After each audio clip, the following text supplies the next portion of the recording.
सामने हम देना चाहेंगे। इस परीक्षा में कुल 6,39,900 वैध आवेदन प्राप्त हुए थे। दिनांक 21 और 22 को 3-3 पालियों में परीक्षा का आयोजन किया गया, जिसमें कुल उपस्थिति 3,04,769 रही। झारखंड के सभी 24 जिलों में कुल 823 परीक्षा केंद्रों पर ये परीक्षा आयोजित की गई। इन 823 परीक्षा केंद्रों में कुल 10,917 परीक्षा कक्ष थे, जहां पे परीक्षार्थी बैठे और एग्जाम दिए। उन परीक्षा कक्षों के लिए कुल 26,671 वीक्षक नियुक्त किए गए और जिला प्रशासन के द्वारा 824 स्टैटिक दंडाधिकारी, 857 परीक्षा ऑब्जर्वर और 415 गश्ती दल दंडाधिकारी प्रतिनियुक्त किए गए। प्रत्येक जिले में एक नोडल पदाधिकारी और बजगरी प्रभारी भी नियुक्त किए गए।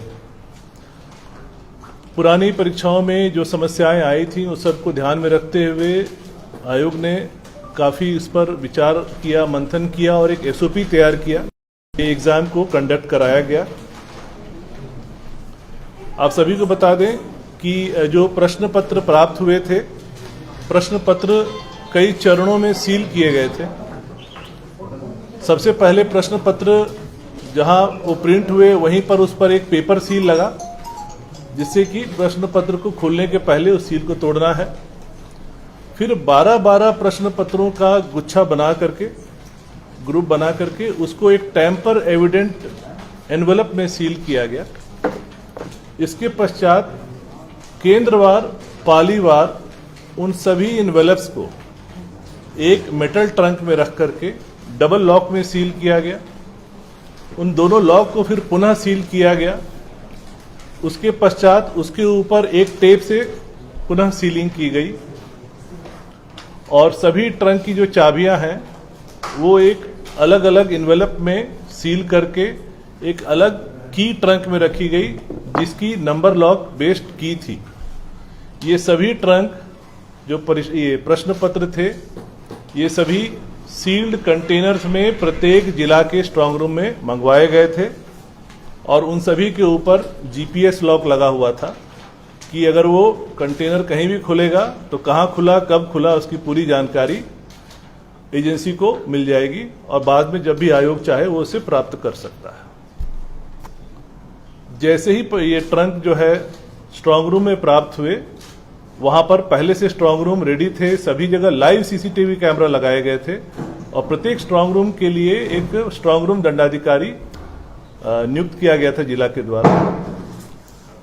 उस कंटेनर को मजिस्ट्रेट के सामने खोला गया और सारे ट्रंक्स को निकाल करके स्ट्रांग रूम में रखा गया। पूरी की वीडियोग्राफी संबंधित मजिस्ट्रेट के द्वारा की गई और उसको बारी बारी वो ईमेल करते गए एग्जाम कंट्रोलर को आयोग में। और उसके बाद जैसे इलेक्शन में ईवीएम सील होता है, वैसे ये सारे मेटल ट्रंक्स को स्ट्रांग रूम में सील कर दिया गया और लाइव सीसीटीवी में लगातार वो ट्रिपल निगरानी में था। एजेंसी की भी निगरानी में था, जिला प्रशासन के भी निगरानी में था और यहाँ हमारा कमांड एंड कंट्रोल सेंटर था, यहाँ से भी हम लाइव इसको निगरानी कर रहे थे। परीक्षा के दिन स्ट्रांग रूम एक नियत समय पर खोला गया, मजिस्ट्रेट के सामने, नोडल पदाधिकारी के सामने। सारे पेट्रोलिंग मजिस्ट्रेट वहां आए। इसके पश्चात सुबह में ही जो हमारा बॉक्स था जिसमें चाबियां रखी हुई थी, जिस पर नंबर लॉक लगा हुआ था, उसका कोड सुबह में 6 बजे एग्जाम कंट्रोलर के द्वारा सभी नोडल पदाधिकारी को दिया गया। तब सुबह 6 बजे वो सारे की बॉक्स खुले और वो चाबियां निकाल करके ट्रंक के साथ पेट्रोलिंग मजिस्ट्रेट को दिया गया सेंटर पे पहुंचाने के लिए। ट्रंक यहां नहीं खोलना था, ये स्पष्ट उनको निर्देश दिया गया था और चाबियां भी सील्ड अवस्था में थी। इसके पश्चात पेट्रोलिंग मजिस्ट्रेट उस ट्रंक को सेंटर सुपरिटेंडेंट के यहां जाकर के उनको सुपुर्द किए चाबियों के सील्ड एनवेलप के साथ। वहां पर भी स्ट्रिक्ट इंस्ट्रक्शन था कि ये मेटल ट्रंक कब और कैसे खुलेंगे। ये सारे मेटल ट्रंक परीक्षा के मात्र आधा घंटा पहले खुल सकते थे और सिर्फ कंट्रोल रूम में खुल सकते थे और सारे 823 जो हमारे परीक्षा केंद्र थे, सभी के कंट्रोल रूम में लाइव सीसीटीवी लगाई गई थी, जिसकी निगरानी यहां से कंट्रोल रूम से हो रही थी और जिला के कंट्रोल रूम से भी हो रही थी। कंट्रोल रूम में केंद्राधीक्षक, स्टैटिक मजिस्ट्रेट, ऑब्जर्वर और सभी वीक्षक की उपस्थिति में उस ट्रंक को खोलना है। उसके बाद उसके अंदर से सील्ड लिफाफे निकलेंगे। सील्ड लिफाफे सभी वीक्षकों को उनके क्लासरूम वाइज कक्षवार उनको दिया जाएगा और वो स्वयं उसको लेकर जाएंगे। किसी भी प्यून को अलाउड नहीं किया गया था। और परीक्षा केंद्र में सेंट्रल सुपरिटेंडेंट, ऑब्जर्वर और स्टैटिक मजिस्ट्रेट के अलावा किसी को भी मोबाइल ले जाने की अनुमति नहीं थी। परीक्षा केंद्र के प्रत्येक कमरे में, कॉरिडोर में और मेन गेट पे सीसीटीवी लगाए गए थे और जैमर्स लगाए गए थे। कुल सीसीटीवी की संख्या 15,236 सीसीटीवी कैमरे लगाए गए थे और 9,217 जैमर लगाए गए थे।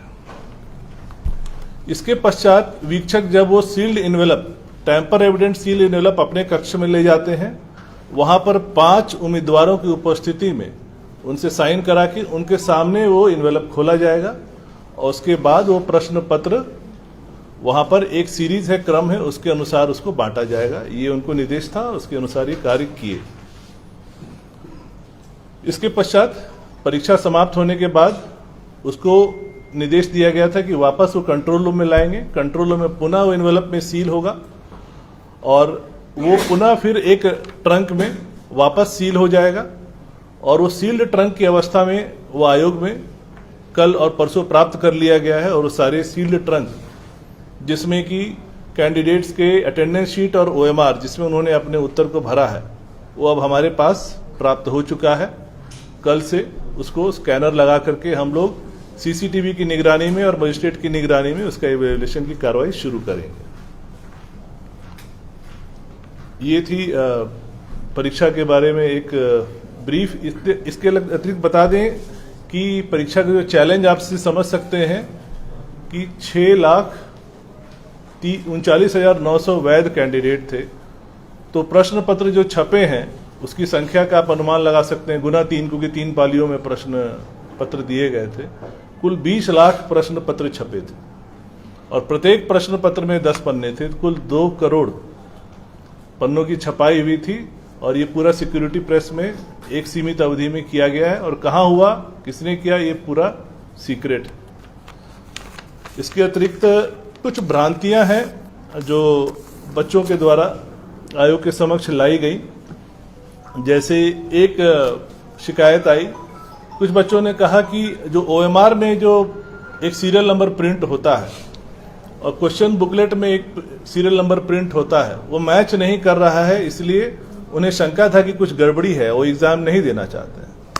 तो उन सबको स्पष्ट किया गया कि ओएमआर पे जो सीरियल नंबर होता है और बुकलेट पे जो सीरियल नंबर होता है, वो सीरियल नंबर हम लोग इसलिए प्रिंट करते हैं ताकि हमें पूरे प्रिंटेड मटेरियल का लॉग ट्रेल हमारे पास हो, एक ऑडिट पर्पस के लिए, कि किस सीरियल नंबर से किस सीरियल नंबर ओएमआर किस जिले के किस सेंटर के किस कक्षा में गया है, या किस सीरियल नंबर का बुकलेट किस जिले के किस सेंटर के किस कक्षा में गया। ये हमारे ऑडिट ट्रेल के लिए है।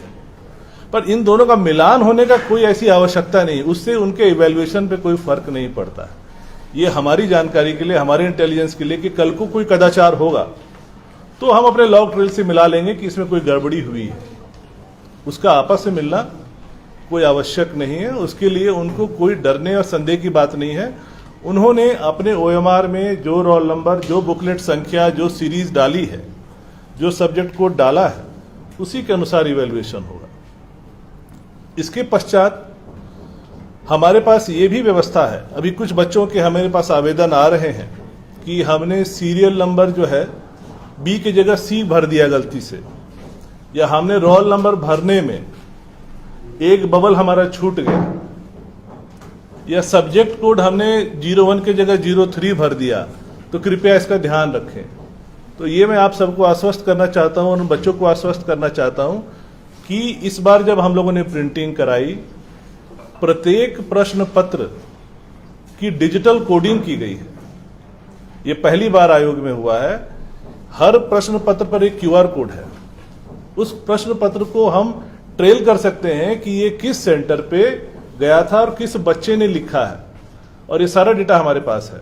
तो निश्चिंत रहें, अगर उन्होंने गलती की भी है तो हमारे पास वो सॉफ्टवेयर है कि हम उसको सुधार सकते हैं कि वो सही रोल नंबर हो, सही सब्जेक्ट कोड हो या सही सीरियल नंबर हो। उनको कोई घबराने की जरूरत नहीं। आवेदन हमारे पास आ भी रहे हैं, वो आवेदन नहीं भी देंगे तब भी हमको उसको शुद्ध करने की हमारे पास पूरी सॉफ्टवेयर व्यवस्था है। हर प्रश्न पत्र की एक डिजिटल कोडिंग की गई, आपको हम लोग सैंपल भी दिखाएंगे। और हम लोगों ने प्रिंटिंग के समय भी चीजें लीक ना हो, इसके लिए हम लोगों ने विशेष ध्यान ये रखा कि यहां पे जो प्रश्न पत्र की जो तैयारी होती है उसमें एजेंसी को ये काम दिया जाता है। एजेंसी भी अगर हमें जैसे 2 शिफ्ट में एग्जाम लेना था जीके का, तो हमें 2 प्रश्न पत्र तैयार करने थे, तो एजेंसी ने 6 प्रश्न पत्र तैयार किए, 3 गुना, और उसको सील पैकेट में लाया गया आयोग में। आयोग की उपस्थिति में अध्यक्ष के द्वारा रैंडम 2 प्रश्न पत्र चुने गए जो सील्ड अवस्था में थे और उनको दे दिया गया प्रिंट करने के लिए। बाकी 4 आयोग में सील्ड अवस्था में रखे हुए। वो 2 प्रश्न पत्र तैयार होने के लिए भी वो मल्टीपल एक्सपर्ट से क्वेश्चन लेते हैं, फिर वो कंप्यूटर में रैंडमली मिसमैच मैच होता है। वो किसी को नहीं पता चलता है कि फाइनल प्रश्न पत्र क्या बन रहा है, और वो भी 6 पार्ट में बनता है और उसमें से रैंडमली 2 सेलेक्ट होता है। प्लस इस बार हम लोगों ने एक और ध्यान रखा कि प्रश्न पत्र आपको हम दिखाएंगे, प्रश्न पत्र पे कहीं नहीं लिखा हुआ है कि ये एग्जाम किस पर्पस के लिए हो रहा है। झारखंड कर्मचारी चयन आयोग करा रहा है सीजीएल के लिए एग्जाम, ऐसा कहीं नहीं लिखा है। प्रश्न पत्र एकदम न्यूट्रल है, कोई देख के ये बता नहीं सकता है, प्रिंट करने वाला भी उसको पता ही नहीं है कि ये प्रश्न पत्र किस एग्जाम के लिए, किस आयोग के लिए छप रहा है, वो भी आपको दिखाएंगे। इसके अतिरिक्त एक भ्रांति और आई है, कुछ बच्चों ने कहा कि उनका जो पेपर सील है वो टूट गया था या खुला हुआ था। तो आपको मैंने जैसा बताया 20 लाख प्रश्न पत्र छपे, सारे सिक्योरिटी प्रेस में मशीन से प्रिंट हुए, सील हुए, पैक हुए। उसमें 1-2% संभावना है कि एडेसिव छूट गया होगा, सील नहीं हुआ होगा, पर उससे प्रश्न पत्र लीक होने का कोई खतरा इसलिए नहीं है क्योंकि वो पुनः एक टेम्पर एविडेंट एनवेलप में सील होता है, फिर वो मेटल ट्रंक में सील होता है, फिर वो सील्ड कंटेनर में ट्रांसपोर्ट होकर आता है। तो इसलिए सिर्फ पेपर सील के खुले रहने से प्रश्न पत्र की लीक होने का कोई खतरा नहीं है। पेपर सील का एक ही उद्देश्य होता है कि जब प्रश्न पत्र दिया जाता है कैंडिडेट को, तो हम लोग 4-5 मिनट पहले दे देते हैं, बांटने में सुविधा होती है। जब घंटी बजती है तब कैंडिडेट को पेपर सील फाड़ना होता है और तब वो प्रश्न पत्र खोलता है। सिर्फ इसी पर्पस के लिए दिया जाता है। इससे इसका मतलब ये नहीं है कि वो प्रश्न पत्र लीक हो गया या उसका कोई खतरा है। It could be 1-2% of a manufacturing defect जो हमारे प्रश्न पत्र को कहीं भी खतरे में नहीं लाता। कुछ आप लोगों को हम लोग वीडियो भी दिखाना चाहेंगे कि कैसे सेंटर्स में, जो हम लोग यहाँ से लाइव सीसीटीवी से देख रहे थे, कि कैसे जो ट्रंक थे कैसे उसको अनसील किया गया सभी के सामने कंट्रोल रूम में। तो वो एक वीडियो है, वो हम लोग दिखाएंगे आपको। इसके अतिरिक्त कुछ आपको हम लोग सैंपल दिखाना चाहेंगे। पहले एक हमको खुला वाला दिखाइए। ये अनयूज्ड मटेरियल है जो बच करके वापस आए हैं, उसमें से कुछ डेमोन्स्ट्रेशन के लिए। इस तरह के एनवेलप में सील था, एक सील्ड एनवेलप दिखाइए। इस तरह के टैम्पर एविडेंट एनवेलप्स में प्रश्न पत्रों को सील किया गया था, तो इसको आप खोल नहीं सकते, ये मुश्किल है। खुलेगा तो ये सील फट जाएगा। इसको काट के ही खोला गया है, तो अगर कहीं भी कोई इसको खोलेगा तो ये पता चल जाएगा। इसीलिए बोलते हैं टैम्पर एविडेंट एनवेलप इसको बोलते हैं।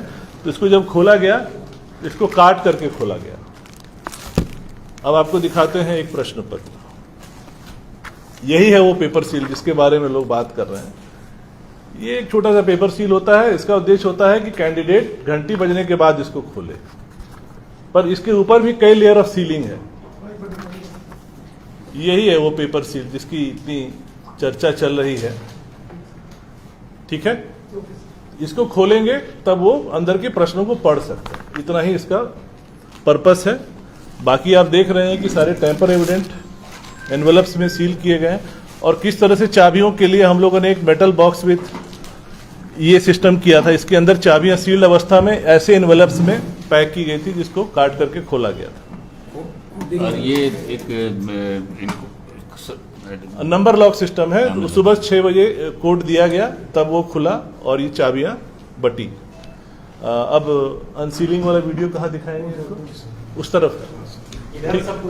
हाँ, और कुछ और प्रश्न है तो आप लोग पूछ सकते हैं। हाँ,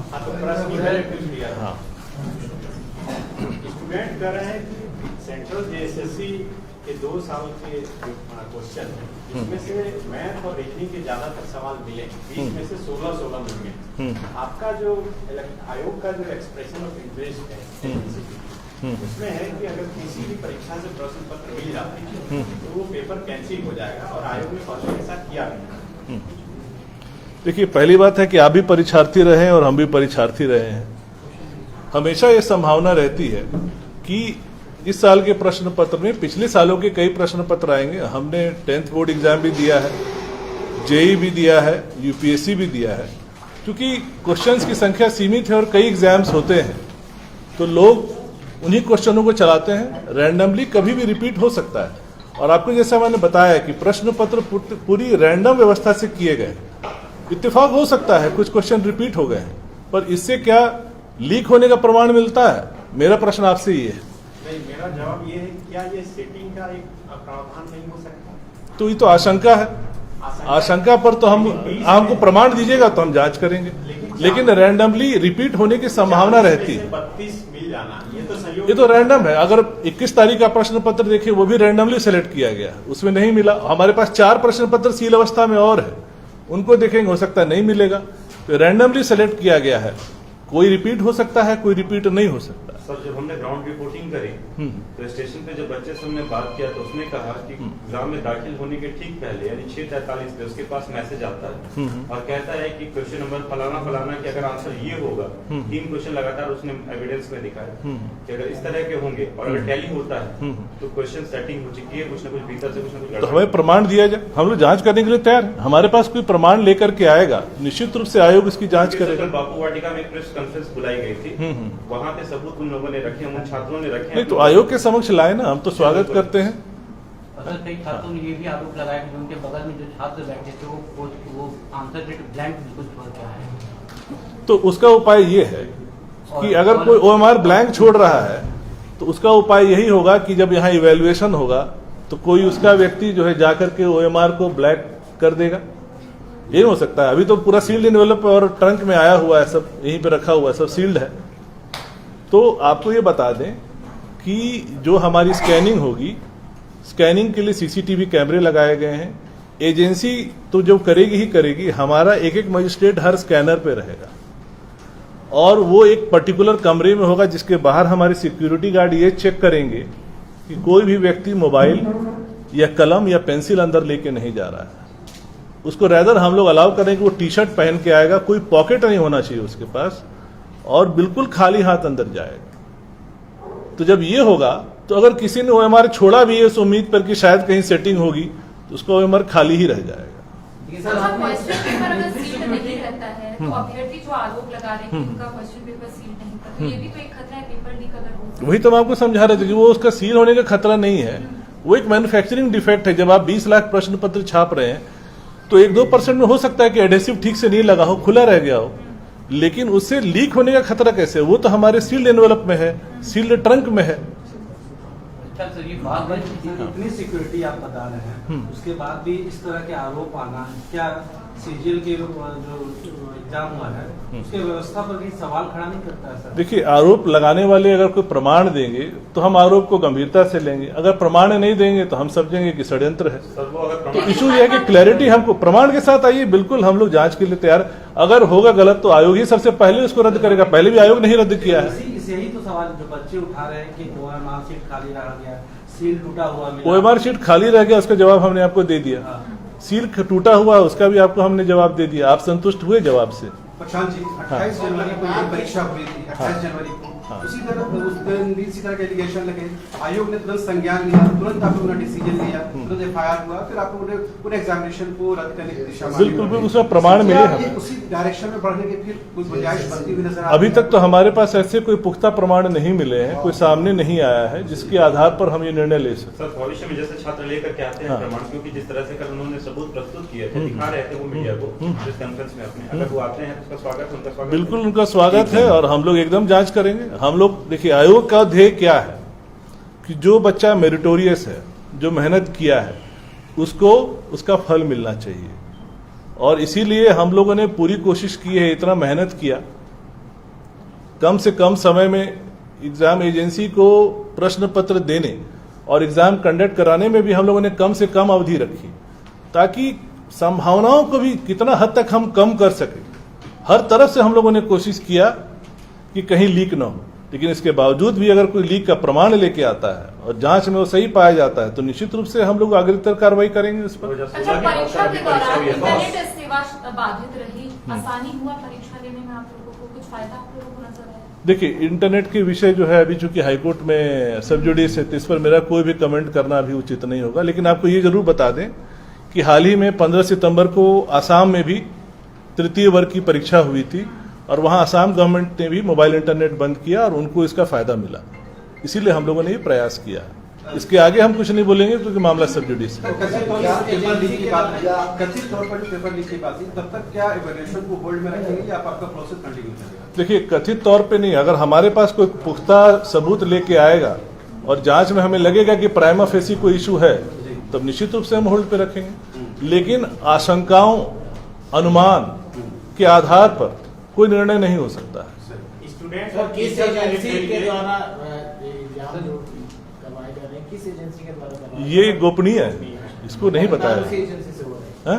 एग्जाम उसी एजेंसी के द्वारा पहले भी दिए? नहीं, ये भी हम आपको नहीं बताएंगे, हम कुछ नहीं बता सकते, ये पूरी गोपनीय विषय है। सर, एक सवाल है कि 3 लाख से ज्यादा बच्चे पार्टिसिपेट किए, आपने सर कहा कि षड्यंत्र भी हो सकता है, क्योंकि 3-3.5 लाख बच्चों में मोटा मोटी बहुत कम लोग इसमें आवाज उठा रहे। अगर गड़बड़ी होता तो 3.5 लाख भी बच्चे आवाज उठा सकते हैं। तो क्या आपको ये लगता है सर कि ये कुछ पॉलिटिकली भी हो सकता है? देखिए, मेरा इस पर कुछ कमेंट करना उचित नहीं रहेगा, बाकी आप समझदार हैं जी। मेरा हम आयोग का ही पक्ष है। 2016 के बाद सर ये परीक्षा 8 वर्षों से प्रयास हो रहा था और हम लोगों ने इस बार पूरा प्रयास किया कि इस बार हम लोग सफल हो जाए, और अभी तक तो उम्मीद है कि हम लोग सफलता की ओर बढ़ रहे हैं। एक और प्रश्न है सर, एक सवाल भी है। पेपर लीक से हटकर ये सवाल है। हाँ। जो पेपर 3 है जीएस का पेपर, उसमें ऐसा स्टूडेंटों का आरोप है जिन्होंने परीक्षा लिखा, वे कह रहे हैं कि जो सेंट्रल सीजीएल का जो मैथमेटिक्स का पूरा पोर्शन है वो सेंट्रल सीजीएल का पूरा पूछा गया। नहीं, हमने जवाब दे दिया। देखिए, आप भी परीक्षार्थी रहे, हम भी परीक्षार्थी रहे। जब हम आईटी की तैयारी करते थे, हम आईटी क्लियर भी किया, टफनेस पे सवाल था। तो हम 10 साल के पिछले क्वेश्चन पेपर्स को क्यों बनाते थे? ताकि कुछ उसमें से लड़ेगा। ये तो होता ही है, सवाल तो एक सीमा है ना, इन्फिनिट नहीं है, डेफिनेट नंबर ऑफ क्वेश्चंस हैं, लेकिन और इतने एग्जाम्स हो रहे हैं। वो तो जेएसएससी सीजीएल के सिलेबस और जो पुराने सवाल है उसके आधार पर तैयारी कर रहे हैं। हाँ। स्टूडेंटों का ये कहना है कि सेंट्रल सीजीएल के 2 क्वेश्चन कर दिया गया, इसका मतलब ये टफनेस। तृतीय वर्ग के जो परीक्षाएं होती हैं सभी राज्यों में होती हैं और सेंट्रल गवर्नमेंट की भी होती हैं। प्रत्येक वर्ष ऐसी करीब 30-35 परीक्षाएं होती हैं। तो आप समझ सकते हैं कि इस देश में कितनी परीक्षाएं हो रही हैं। तो कहीं भी रिपीट होने की संभावना हमेशा रहती है। इत्तेफाक है, हम मान रहे हैं। लेकिन सीरियल बाय सीरियल भी हुआ है। वो तो रैंडम कंप्यूटर सेलेक्ट करता है, कुछ कॉमन भी हो सकता है। 21 तारीख को तो नहीं हुआ, 22 तारीख को हुआ, और भी हमारे पास 4 सील्ड है। अगर जरूरत पड़ेगा तो हम इसको खोल के चेक कर लेंगे कि उसमें भी रिपीट है कि परीक्षा नहीं। हुई थी सीजीएल वाला, उसमें हाँ। क्या आयोग के किसी कर्मचारी पर भी कोई डाउट है आपको? उस रैकेट में हो सकता है शामिल रहा हो? देखिए, उस पर तो एफआईआर दर्ज है, एसआईटी गठित है, एसआईटी जांच कर रही है, उस पर मेरा कुछ भी अभी बोलना उचित नहीं रहेगा। एसआईटी के अभी अनुसंधान के अंतर्गत है। एसआईटी जब न्यायालय में जाएगी, चार्जशीट दाखिल करेगी, आप सभी के सामने होगा। लेकिन सर, झारखंड में ऐसा क्यों होता है कि कोई भी एग्जाम हो फेयर नहीं दिखता है, सवाल उठ ही जाता है? यही तो, इसीलिए तो हम लोगों ने इतनी मेहनत की ताकि इस परसेप्शन को बदल सके। बाकी एग्जाम लीक तो नीट का भी हुआ, यूपी में 2 पुलिस सर्विस के एग्जाम हाल ही में दोनों में लीक हुआ। इतनी बड़ी चैलेंज हो गया, इतना बड़ा समस्या है कि आसाम गवर्नमेंट ने हाल ही में 15 सितंबर को जो एग्जाम लिया उसमें उन्होंने मोबाइल इंटरनेट तक बंद किया। उसी से हम लोग को भी प्रेरणा मिली। आंसर की हमको लगता है जल्दी जारी हो जाएगा। हमको लगता है 1 से 2 दिन, कितना टाइम लगेगा एग्जाम कंट्रोलर बताएंगे। कल तक आपको आंसर की जारी हो जाए। सांसद आपकी निष्ठा पर कोई सवाल नहीं, लेकिन एक मीडिया से इतनी दूरी आयोग की क्यों रखी है? हम लोग तरस जाते हैं आपसे इतिहास में पहली बार उसके मेंबर से मिलने के लिए। क्या आप पर पूरा विश्वास है? क्या ये दूरी खत्म करेंगे? बिल्कुल दूरी खत्म हो रही है। आज तो हम लोग बैठे हैं सामने। लेकिन काफी समय के बाद ये दूरी खत्म हुई है। हमारे पास सवाल ये रहता है। सीजीएल लेवल का एग्जाम भी तो इतने समय बाद हुआ है, 8 साल बाद नहीं, मतलब एक अटेम्प्ट हम लोग ले चुके, उस समय सफल नहीं हो पाए। अब इस समय हम लोग कोशिश कर रहे हैं। जारी हो जाएगा क्या? देखिए इस पर हम कैसे कर सकते, चुनाव कब होगा ये मुझे नहीं पता। हम अपना प्रयास कर रहे हैं, लेकिन आपको ये बता दें कि मेरी सारी तैयारी हो चुकी है स्कैनिंग करने के लिए। पहले ये जो सीक्रेट मटेरियल होता था कैसे आता था आपको बता दें। पहले वो डिस्ट्रिक्ट स्ट्रांग रूम में जाता था, फिर वो रांची के स्ट्रांग रूम में जाता था, वहाँ पड़ा रहता था, फिर वो एजेंसी ले जाती थी, फिर स्कैन करती थी। हम लोग हर कदम पे एसओपी में ध्यान रखे हैं कि कहीं से भी कोई गुंजाइश नहीं छोड़े, क्योंकि हमारा जो वीकेस्ट लिंक होगा वो जो माफिया है वहीं अटैक करेगा। इसलिए कहीं कोई वीक लिंक हम लोग नहीं छोड़ रहे हैं। सारे प्रश्न जो OMR शीट है वो सारे सील्ड अवस्था में लाए गए हैं ट्रंक में, और ये ऊपर अभी हमारे इसी कार्यालय के ऊपर तीसरे तल पे रखे हुए हैं। और परसों से उसकी स्कैनिंग हम लोग शुरू करेंगे, और स्कैनिंग भी हम लोग लिमिटेड टाइम के लिए कर रहे हैं। ये नहीं कि दिन रात हो रहा है अंधाधुंध, एकदम टाइम सेट करके मजिस्ट्रेट लगा के सीसीटीवी कैमरा की निगरानी में, ताकि एक भी OMR पे कोई गड़बड़ी होने की संभावना नहीं हो। सर आपको सीजीएल परीक्षा की बधाई, लेकिन कई अन्य विभागों ने वैकेंसी भेज रखा है, क्यों चुपचाप हैं आप? नगर पालिका और का सर, भी रिजल्ट नगर पालिका वालों को हाथ में धरना नगर जमा करना नगर पालिका सर 11 महीने बीत गए हैं, रिजल्ट जारी नहीं किया। अच्छा, ये नगर पालिका के ये दिया आ रहे एक एक करके आपने बहुत अच्छा प्रश्न किया। अब ये बताइए कि पिछले हाल के दिनों में लगातार हम लोग अनुशंसाएं भेज रहे हैं और नियुक्ति पत्र वितरण कार्यक्रम चल रहा है कि नहीं चल रहा है? इतनी गति से पहले चला है? आप ही बताइए, आप लोग ज्यादा बेहतर जानते हैं, हम तो नए हैं, आप लोग तो यहाँ पुराने हैं। तो सर इतनी स्पीड थी। तो जेई का अभी हम लोगों ने बहाली किया, शिक्षक का बहाली किया, पीजीटी का बहाली हुआ, इसके अलावा लैब असिस्टेंट का भी हम लोग भेज दिए हैं, और इंडस्ट्रियल का ITI का हम लोग आज भेज रहे हैं। और इसके अतिरिक्त फिर हमको लगता है 27 तारीख ये MBI का हम लोगों ने कर दिया। इंडस्ट्रियल का जल्दी ही, इंडस्ट्रियल का तो आज ही भेज देंगे। और जो म्युनिसिपल वाला बस वही एक बचा, बाकी तो सारा बैकलॉग हम लोगों ने क्लियर कर दिया। हाल ही तो सर बोल रहा है कि सारे एग्जाम विवादों में क्यों चला जाता है, कहीं कोर्ट में फंस जाता है तो सर कहीं रिजल्ट हम तो प्रयास कर सकते हैं, विवाद में क्यों जाता है वो मेरे नियंत्रण में नहीं है। हम लोग सर अभी कुछ स्टूडेंट और टीचर के डेलीगेशन गवर्नर से मिले हैं, 5 पॉइंट नहीं, आप प्रमाण की बात कर रहे हैं। वो बता रहे हैं कि एक वीडियो एग्जाम शुरू होने से पहले 22 सितंबर का वायरल हो रहा है, जिसमें एक लड़का बैठकर आंसर पढ़ रहा था, और वही 20 आंसर के क्वेश्चन जो है एग्जाम में आए। बिल्कुल वो आए, हमारे पास भी आ जाए लेकर के। उसमें सर वो वीडियो में वो लड़का दिख भी रहा है जो भाग रहा है। दूसरा प्रमाण ये कि एक और सेंटर पर एक स्टूडेंट बैठ के फोन से नोट कर रहा था, उसे फोन से कोई बता रहा था, जो लड़का सुना वो भी सामने है, तो ऐसे में पूछताछ हो सकती है। एक और पॉइंट है इसमें, ये हजारीबाग का एक सेंटर है, जांच करेंगे। हर सेंटर पे हमारे मजिस्ट्रेट थे, सेंटर सुपरिटेंडेंट थे, CCTV है, जांच हो जाएगी। क्योंकि हम लोगों ने इतने ऑडिट ट्रेल्स बना के रखे हैं कि कहीं कोई गड़बड़ी करेगा तो पकड़ में आ जाएगा। क्योंकि जो बच्चा आप बता रहे हैं कि अगर चोरी कर रहा है, उसके आंसर शीट को देखने से ही पता चल रहा है। देखिए ट्रेंड एनालिसिस से हम पता लगा लेंगे कि वो चोरी किया है या ईमानदारी से किया है ना। अगर चोरी किया होगा तो उसका एक एक सारा आंसर मिल रहा होगा, अगर वो ईमानदारी से किया होगा तो उसमें रैंडमनेस दिखेगा। वो तो ट्रेंड एनालिसिस करके हम निकाल लेंगे।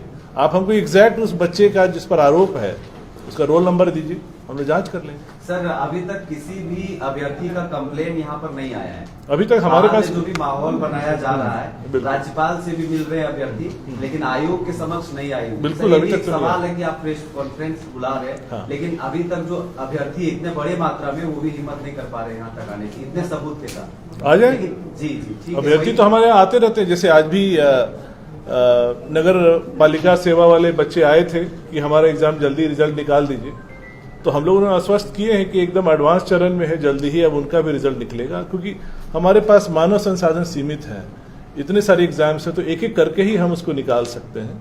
उनको भी आश्वस्त किया गया है कि उनका भी निकलेगा। इसके अलावा हम तो हमारे संसाधन सीमित हैं, इतने सारे एग्जाम्स हैं, एक एक करके ही निकलेगा। सर पिछले दिनों टीचर्स का जो रिजल्ट निकाला गया था शिक्षकों का, उसमें से एक अभ्यर्थी ऐसे थे जिन्हें मुख्यमंत्री के हाथ में नियुक्ति पत्र सौंपा गया, तो दिव्यांग थे, और फिर बताया गया कि टंकन मिस्टेक से उनका रिजल्ट पब्लिश हो गया। क्या ऐसा मतलब ह्यूमन एरर पॉसिबल है? पॉसिबल तो है, लेकिन इसका हमको एग्जैक्ट जानकारी नहीं है। लेकिन देखिए, एरर, ह्यूमन एरर तो पॉसिबल है, तो आप भी समझ रहे हैं, हम भी समझ रहे हैं। लेकिन सीएम के हाथ से अगर आप किसी को फर्स्ट अपॉइंटमेंट दिलवा रहे हैं, तो अपॉइंटमेंट लेटर बनेगा तो किसी का भी अपॉइंटमेंट लेटर जो है माननीय मुख्यमंत्री के ये कर कमलों से वितरण हो रहा है। एक जो सवाल है, आयोग में जो मैन पावर है, खुद आप सेटिस्फाइड है और हैंड होनी चाहिए आपको? देखिए, इधर हाल में हम लोग को ठीक ठाक मैन पावर मिला है, मानना पड़ेगा। हम लोगों ने अनुरोध किया है और सरकार ने हम लोगों को इधर हाल ही में, हमको लगता है करीब 15-20 के आसपास काफ़ी हम लोग को मैन पावर मिला है। लेकिन देखिए, नया मैन पावर को सीखने में टाइम लगता है। आप समझ सकते हैं, ये बहुत टेक्निकल वर्क है। ये जो सामान्य सचिवालय में जब आप काम करते हैं तो इस काम से एकदम फाइल वर्क होता है। यहाँ तो टेक्निकल वर्क हमें ये देखना है कि जो चोरी करने वाला है, जो माफिया है, उससे कैसे हमें लोहा लेना है, ताकि उसको हम कोई वीक लिंक नहीं दें जहाँ से कि वो इस एग्जाम पर हावी हो सके, क्योंकि स्टेक्स आर वेरी हाई। अब तो यूट्यूब में देखते ही होंगे, लोग तो चलाते हैं कि इतना रेट चल रहा है, इसका इतना रेट चल रहा है, उसका आप समझ सकते हैं मतलब कितना हाई स्टेक्स है इस एग्जाम में। कौन सा स्केल से कौन सा स्केल तक मतलब एग्जाम लेती है, या किस कैटेगरी से किस कैटेगरी तक एग्जाम लेना है? हम लोग तृतीय वर्ग और चतुर्थ वर्ग का एग्जाम यहाँ से होता है, और क्लास 2 का एग्जाम जो है जेपीएससी लेती है। सर 2016 का जो मेरिट लिस्ट आप लोगों ने निकाला है, इसमें दिया हुआ है डायरेक्ट रिक्रूटमेंट, तो वो लोग का रिक्रूटमेंट किया जाएगा? ये तो स्पेसिफिक है, आपको अलग से सेक्रेटरी साहब पूरा डिटेल दे देंगे। हमको लगता है वीडियो